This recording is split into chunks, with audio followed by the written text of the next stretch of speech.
जय हिंद दोस्तों, स्वागत है आपका जीएस एरा में। मेरा नाम है अंशुमान और आज हम बात करने वाले हैं भारत के संवैधानिक विकास के भाग 6 के बारे में, यानी कि क्लास 6 के बारे में। लास्ट 5 क्लास में हमने भारत के संवैधानिक विकास के एक इतिहास को समझा, एक बैकग्राउंड को समझा कि क्या परिस्थितियाँ थी जिनकी वजह से भारत में संवैधानिक विकास का एक इतिहास प्रारंभ होता है, क्यों ऐसी वजहें थी जिनकी वजह से भारत में अधिनियम आते हैं।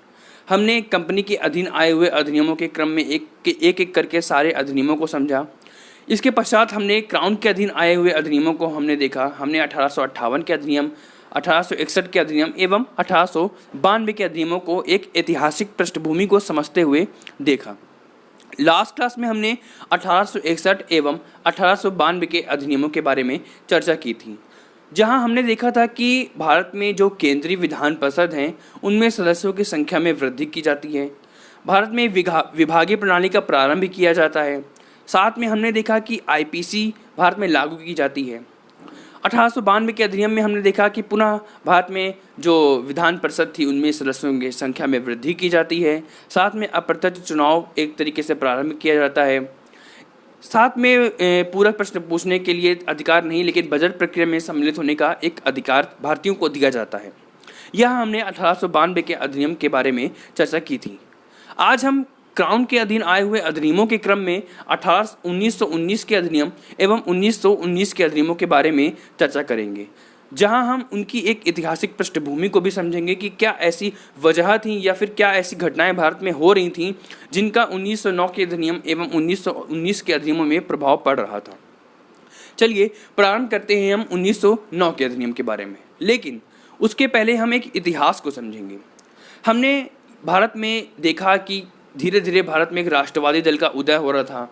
भारतीय जो राष्ट्रवादी दल के नेता थे या फिर बोले जो शिक्षित वर्ग था, वो भारत में इल्बर्ट बिल विवाद से काफ़ी ज़्यादा प्रभावित हुए थे, जहाँ पे भारत में जो दल थे या फिर बोले जो समूह थे उनमें एकीकरण धीरे धीरे देखने को मिल रहा था। भारत में संगठनों की स्थापना हो रही थी, जैसे 1885 में भारत का सबसे प्रमुख दल भारतीय राष्ट्रीय कांग्रेस का गठन होता है। हमने देखा कि उस वक्त भारत में उदारवादी दल काफ़ी बढ़ के भारत में राष्ट्रवादी जो आंदोलन हो रहे थे उनमें बढ़ के आगे ले जा रहा था। हमने देखा कि जो उदारवादी दल के जो नेता थे वो P3 के सिद्धांत पे आगे बढ़ रहे थे, यानी कि पिटीशन करना, यानी कि याचिका करना, प्रार्थना करना, इन सब के माध्यम से वो आगे बढ़ रहे थे। हमने देखा कि उन्होंने भारत में स्वदेशी लाने की बात कही, भारत में अंग्रेज़ों के अधीन रह करके या फिर अंग्रेज़ों के साथ चल करके अपनी बातों को रखने का एक खाका तैयार रखा था।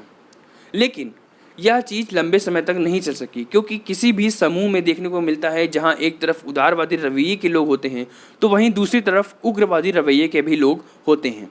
और यही चीज़ हमें भारतीय राष्ट्रीय कांग्रेस के इस समूह में भी देखने को मिली, जहां एक तरफ हम उदारवादी नेताओं को देख रहे थे तो वहीं दूसरी तरफ उग्रवादी नेता भी उभर कर सामने आ रहे थे, जो कि उदारवादी नेताओं की जो कार्यशैली थी उससे संतुष्ट नहीं थे।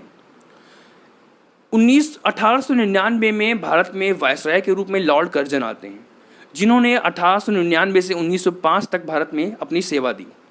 यह ऐसा दौर था जिस वक्त भारत में काफ़ी बड़ी मात्रा में अकाल देखने को मिल रहा था, साथ में बड़ी मात्रा में महामारी भी फैली हुई थी। इन अकाल से लगभग भारत में 19 लाख लोग मारे गए थे। ऐसे में लॉर्ड कर्जन के ऊपर जिम्मेदारी थी कि जहां एक तरफ यह कांग्रेस एवं उदारवादी नेता उभर कर सामने आ रहे हैं जो कि भारत में अपनी मांगों को बढ़ा चढ़ाकर आगे रख रहे हैं, तो वहीं दूसरी तरफ भारत में एक चैलेंजिंग मूवमेंट या फिर बोले चैलेंजिंग मोड आ रहा था कि जहां पे किसान काफ़ी ज़्यादा अकाल से या फिर महामारी से प्रभावित हो रहे थे। ऐसे में लॉर्ड कर्जन ने अपनी एक दोहरी नीति अपनाई, यानी कि एक तीर से दो निशाना उसने लगाया, जहां पर उसने इन किसानों की मदद करने के लिए सिंचाई की व्यवस्था को अच्छे से सुचारू रूप से आगे बढ़ाया। साथ में भूमि अधिग्रहण कानून लाए। इन सब के माध्यम से उसने किसानों की जो अर्थव्यवस्था है उसको स्थिरता लाने की एक कह सकते हैं कि एक बल प्रदान किया, जहां उसने इन चीज़ों के माध्यम से लगभग 90% जनसंख्या जो कि किसान वर्ग था उसको अपने अधीन किया या फिर अपने एक फॉलोवर के रूप में बनाया, जो कि आने वाले समय में अघोषित उद्देश्य के रूप में इन जो राष्ट्रवादी जो दल थे या फिर राष्ट्रवादी जो आंदोलन होने वाले थे उनके सहयोग के रूप में ना देखा जाए, ऐसा उसका एक प्लान के रूप में तैयार हो रहा था। लेकिन यह चीज़ हम देखते हैं कि उसके समय की सबसे प्रमुख चीज़ रहती है 1905 का बंगाल विभाजन। वह ये जानना था कि यदि भारत में प्रत्येक समुदाय के लोग एक साथ रहते हैं तो हम लंबे समय तक भारत में स्थिर नहीं रह सकते हैं। इसके चलते 1905 में उसने बंगाल विभाजन अपना एक प्लान लाया, जिसके तहत उसने घोषित उद्देश्य के रूप में यह कहा कि वह बंगाल के जो प्रशासनिक व्यवस्था है उसको सुचारू रूप से चलाने का प्रयास कर रहा है, जहां अघोषित उद्देश्य था कि वह भारतीयों को यानी कि हिंदू वर्ग एवं मुस्लिम वर्ग को बांटना चाह रहा था। 1905 के पहले हम देखते हैं कि जहां बंगाल में एक तरफ बिहार था, उड़ीसा था, तो वहीं दूसरी तरफ पूर्वी बंगाल, पश्चिम बंगाल एवं असम था, यानी कि मुस्लिम समुदाय एवं हिंदू समुदाय साथ में रह रहे थे। लेकिन 1905 के पश्चात हम देखते हैं कि एक तरफ वह हिंदू समुदायों को करता है, यानी कि बंगाल, बिहार एवं पश्चिम बंगाल को, तो वहीं दूसरी तरफ वह पूर्वी बंगाल एवं असम समुदाय को करता है। इस प्रकार वह भारत को दो समुदायों यानी कि बंगाल को दो समुदायों, एक तरफ मुसलमान एवं एक तरफ हिंदुओं में बांटता है। लेकिन उसकी यह चाल काफ़ी अच्छी साबित नहीं हो सकी, क्योंकि भारतीय इस चीज़ को समझ रहे थे कि यह जो अंग्रेज़ों का प्लान है यह भारतीयों को दो भागों में या फिर बोले कि भारतीय समुदायों को दो भागों में डिवाइड करने के लिए लाया गया है। लेकिन दो ऐसे शख्स थे जो इन चीज़ों से प्रभावित होते हैं और वह अंग्रेज के पास पहुँचते हैं, यानी कि लॉर्ड कर्जन के पास पहुँचते हैं, और वो दो शख्स थे सलीम उल हक खां एवं आगा खां। यह ऐसे शख्स थे जिन्होंने 1906 में भारत में मुस्लिम लीग की स्थापना की, और यहीं से हम देखते हैं कि ये जो स्थापना मुस्लिम लीग की हुई, आने वाले समय में यह पाकिस्तान के रूप में निर्माण करने के लिए काफ़ी एक प्रभावी दल के रूप में सामने रहता है। अभी हम देखते हैं कि यह दौर था जब कांग्रेस में दो दल आ चुके थे, एक तरफ उदारवादी दल तो वहीं दूसरी तरफ उग्रवादी दल था। उग्रवादी दल अपनी मांगों को P3 के माध्यम से ना रख करके वह अपने मांग को एक कठोरता के साथ रखते थे, जहां उनका उद्देश्य था कि हमें अपनी चीज़ों को छीनना है। ऐसे में हम उग्रवादी दलों के तीन प्रमुख नेता लाल, बाल एवं पाल को देखते हैं, जहां लाल के रूप में लाला लाजपत राय, बाल के रूप में बाल गंगाधर तिलक एवं पाल के रूप में विपिन चंद्र पाल थे। हमने देखा कि इस वक्त भारत का एक सबसे प्रमुख अखिल भारतीय आंदोलन होता है, जो कि स्वदेशी आंदोलन के रूप में होता है।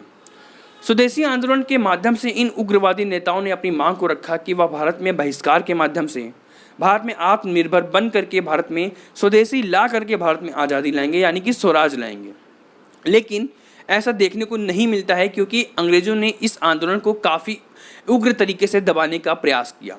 एवं आगे हम देखते हैं कि यहाँ पे अंग्रेज कैरेट एवं स्टिक की नीति लाते हैं, यानी कि इस आंदोलन को दबाया तो दबाया, साथ में ये जो राष्ट्रवादी नेता हैं, जो राष्ट्रवादी दल उभर के आ रहे हैं, इनको भी दबाया जाए, ताकि कालांतर में हम पुनः इस तरीके की जो घटनाएं हैं उनको ना देखें। यह चीज़ें अंग्रेजों के दिमाग में लगातार चल रही थी।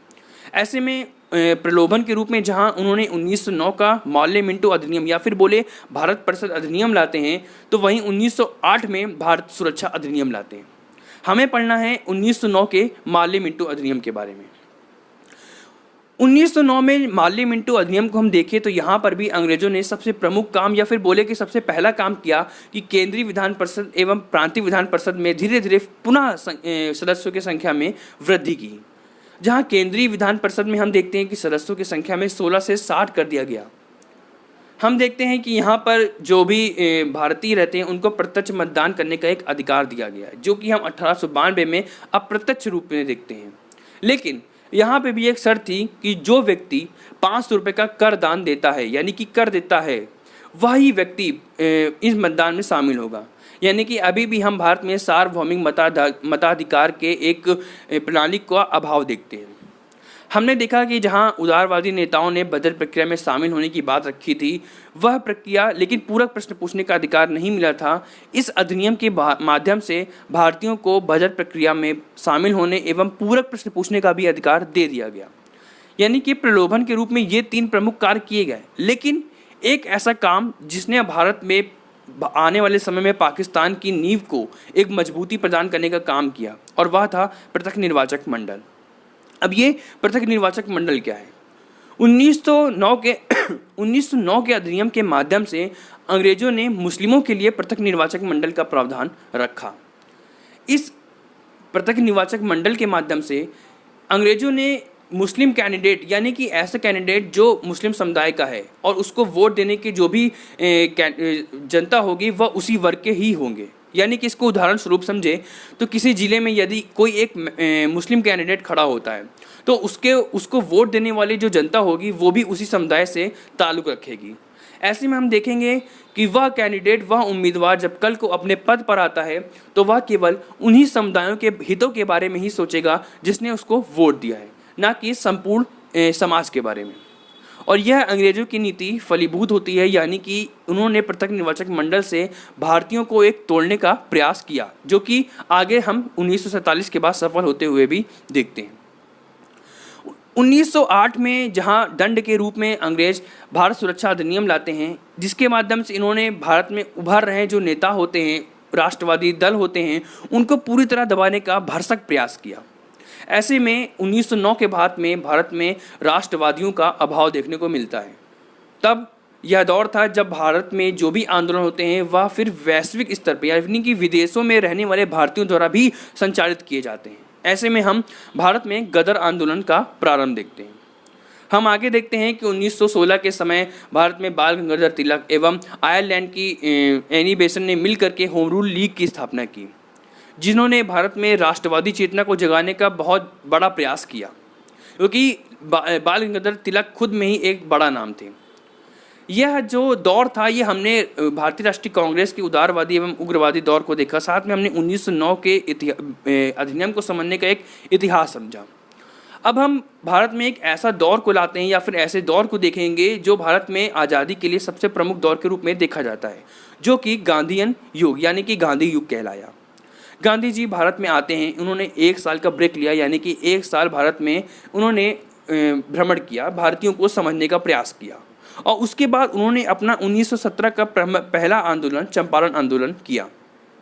1918 में हम उनके अहमदाबाद आंदोलन एवं खेड़ा आंदोलन को देखते हैं, जहां अहमदाबाद आंदोलन को उनका प्रमुख या फिर बोले कि उनका एक प्रैक्टिकल या फिर संघर्ष विराम संघर्ष एक आंदोलन के रूप में देखा जाता है। लेकिन अंग्रेज इस वक्त वैश्विक स्तर पर देखें तो प्रथम विश्व युद्ध चल रहा था, जहां पर अंग्रेजों के ऊपर एक दबाव भी था।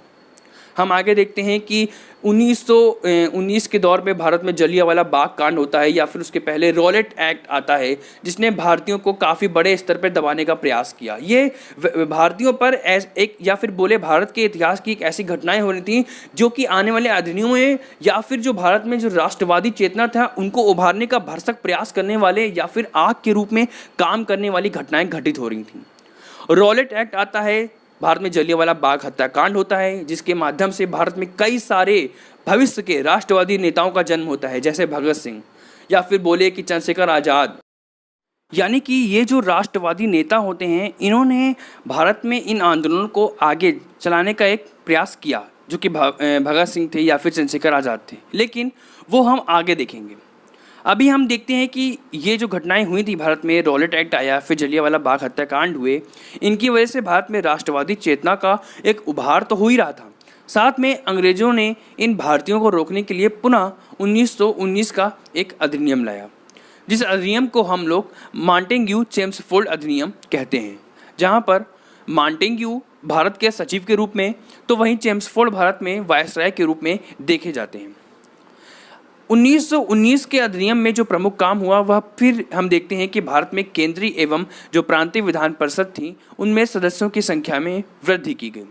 लेकिन अब की बार इन केंद्रीय और जो प्रांतीय विधानसभाएं थीं, यहाँ पर जो विषय थे उनका हस्तांतरण कर दिया गया, यानी कि केंद्र के लिए अलग विषय एवं राज्य के लिए अलग विषय रखे गए, और इन प्रांतीय विधान परिषदों में भी इन विषयों को बांटे गए। यानी कि एक तरफ जहाँ पे हम हस्तांतरित विषय देखते हैं तो दूसरी तरफ हम आरक्षित विषय देखते हैं, यानी कि एक तरफ अनारक्षित विषय तो दूसरी तरफ आरक्षित विषय। अब ये आरक्षित विषय एवं अनारक्षित विषय क्या थे?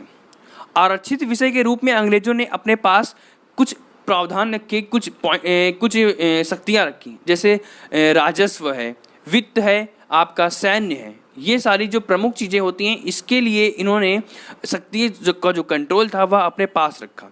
लेकिन जो अनारक्षित विषय थे, जैसे कि स्वास्थ्य हो गया, शिक्षा हो गया, इनके अधिकार भारतीयों को दे दिए गए, यानी कि जो अनारक्षित विषय थे उनके अधिकार भारतीयों को दे दिए गए। अब ये एक ऐसे विषय हैं, चाहे आप शिक्षा को ले लीजिए या स्वास्थ्य को ले लीजिए, बिना वित्त के यह चीज़ें अच्छे से सुचारू रूप से चलाई नहीं जा सकती हैं, चाहे आप वर्तमान दौर में देखें या फिर पुरातन समय में देखें। बिना वित्त के कोई भी चीज़ें प्रारूप या फिर कोई भी चीज़ों को अच्छे से विकास के रूप में लेकर के आगे बढ़ने का जो अगर प्रयास किया जाता है, वह बिना वित्त के माध्यम से सफल नहीं हो पाता है। लेकिन वित्त तो अंग्रेजों के पास था। साथ में हम देखते हैं कि इस अधिनियम के माध्यम से पुनः पृथक निर्वाचक मंडल लाया जाता है, जो कि सिखों एवं दक्षिण भारत के गैर ब्राह्मणों एवं भारतीय ईसाइयों के लिए लाया जाता है। यानी कि अब धीरे धीरे करके अंग्रेज भारतीयों को या फिर बोले भारतीय समाज को तोड़ने का पूरी तरीके से खाका तैयार कर चुके थे। जहां 1909 में पृथक निर्वाचक मंडल के माध्यम से उन्होंने मुस्लिमों को तोड़ा, तो वहीं 1919 में उन्होंने सिखों, गैर ब्राह्मणों यानी कि दक्षिण भारत के गैर ब्राह्मणों एवं भारतीय ईसाइयों को तोड़ने का प्रयास किया। हम देखते हैं कि इस अधिनियम के माध्यम से 1926 में केंद्रीय सिविल सेवा का गठन किया जाता है, यानी कि केंद्रीय स्तर पर सिविल सेवा की स्थापना की जाती है। साथ में हम देखते हैं कि ये जो विधान परिषद बनी हुई थी प्रांतीय केंद्रीय स्तर पे, अब हम देखते हैं कि इस केंद्रीय स्तर पे द्विसदनीय विधानसभा का गठन किया जाता है, यानी कि द्विसदनीय संसद, जो कि लोकसभा एवं राज्यसभा के रूप में थी।